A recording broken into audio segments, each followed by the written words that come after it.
Danes gremo nekam, kjer je najhujša reč, ki ji lahko rečete nekomu, ki vas je razjezil, krastača.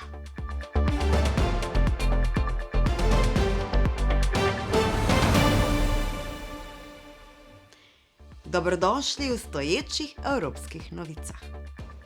Litva, država na baltskem območju Evrope, je članica Evropske unije od 1. maja 2004.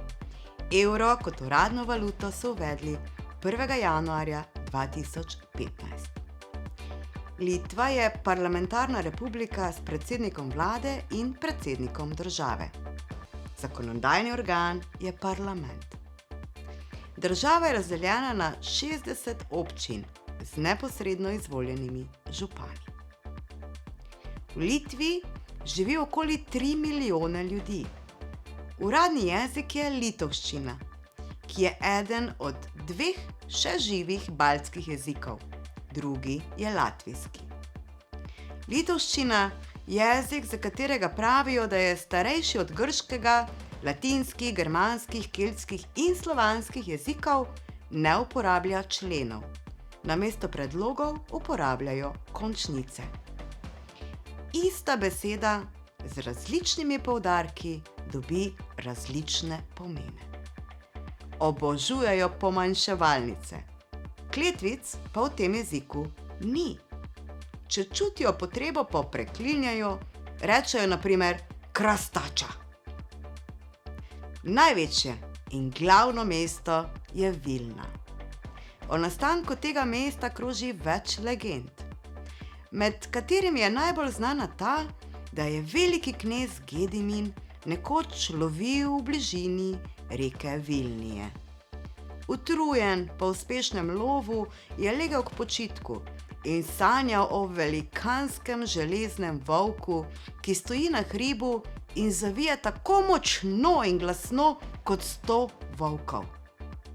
Gedimin je to razumel kot božjo voljo in je na tem mestu zgradil mesto, ki mu je dal ime po reki Vilnius.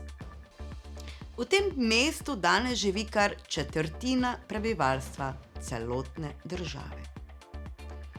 Litva je tudi država, ki jo je pokristjanjevanje doseglo kot zadnjo med vsemi državami v Evropi, šele v 14.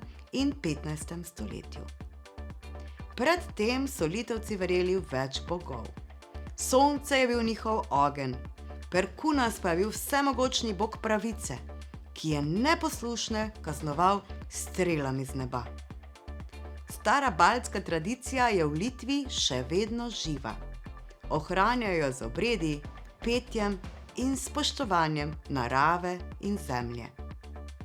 Pa poglejmo, kaj se pripravlja v kuhinji. Kot najtradicionalno jed so Litovci izbrali šaltibarščijaj, hladno juho iz rdeče pese. Tradicionalna jed je tudi ocvrt kruh s sirom. Gre za črni kruh, ki ga narežejo na trakove, ocvrejo v maslu in ga nato pomakajo v omako iz sira in majoneze. Postregli vam bodo tudi cepelinaji, cmoke iz naribanega krompirja, polnjene z mesom, ki imajo obliko cepelina. Na praznovanjih pa bo na mizi tudi prav posebna torta, ki izgleda kot drevo, šakotis. Pripravijo tako, da na palico, ki se vrti nad odprtim ognjem, postopoma dodajo tekoče testo. Prvi so to sladico pripravljali menihi. Zelo priljubljena pijača je gira. Za proizvodnjo te fermentirane pijače se uporablja skorjica rjavega kruha. Pripravijo pa jo tudi z jabolki, kumino, borovnicami, jagodami in drugim jagodičevjem. Naj vam bo lepo do naslednjega srečanja in pazite nase.